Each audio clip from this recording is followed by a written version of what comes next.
नौजवानों, इस private organisation की मनमानी से हमारे सिस्टम में जो डेंट लग रहा है, जो सिस्टम में भयंकर गिरावट आ रही है, इसको बचाने के लिए आपसे हम अपील कर रहे हैं कि आप हमारे इस मिशन का सहयोग कीजिए। दूसरा, एक जो आज हम लोग तालीमी बेदारी इसके लिए चला रहे हैं, जो कि हमारे 7वें निश्चय का हिस्सा है हमारे बिहार के चीफ मिनिस्टर का, कि कैसे बिहार का ग्रॉस एनरोलमेंट रेशियो को बढ़ाया जाए और हम बिहार के लोग, युवा आबादी को केरला और कर्नाटका के बराबर लेकर खड़े हो जाए। देखिए, जब शिक्षित होगा प्रदेश तो तरक्की कर जाएगा प्रदेश। शिक्षित होने के लिए कितनी मुशक्कतें कर रहे हैं हमारी गवर्नमेंट। तो हमने आपसे ये कहना है मेरे दोस्तों कि हम तालीमी बेदारी लेकर निकले हैं।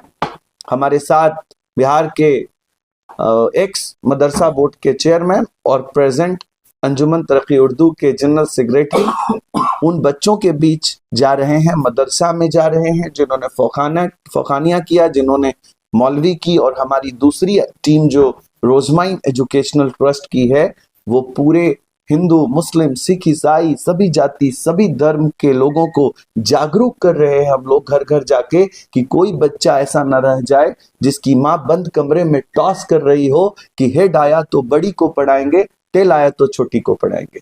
एक वादा कर रहे हैं हम आपसे,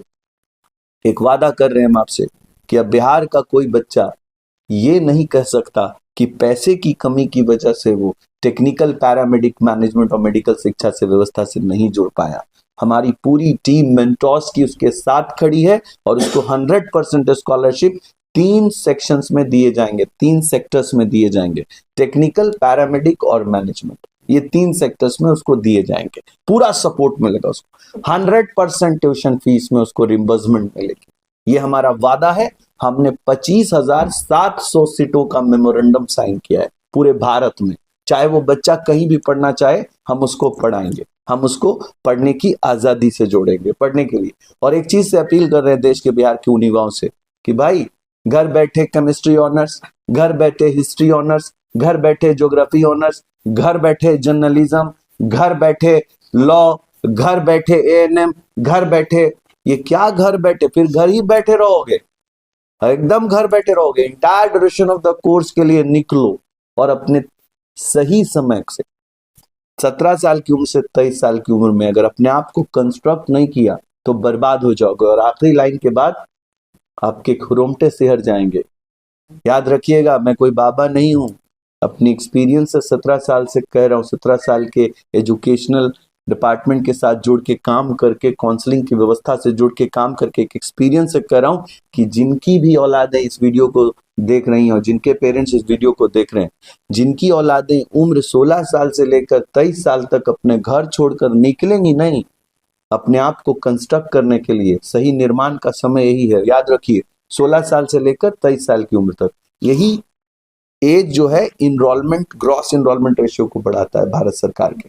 तो अगर आप इस वक्त निकलेंगे नहीं तो माँ बाप गौर से सुन लीजिए, जिनकी औलादें 16 से लेकर 23 तक नहीं निकलेंगी, वो औलादें अपने बाप का कॉलर पकड़ के पूछेंगी कि अरे भाई, अरे बूढ़े आदमी, अपने फादर का कॉलर पकड़ के पूछेंगे कि तुमने मेरे लिए क्या किया है, क्या किए हो तुम मेरे लिए, यानी बाप का कॉलर पकड़ लेंगी। अपने बच्चों से ये कह रहा हूं कि निकलो, और अपने पेरेंट्स से कह रहा हूं कि निकालो।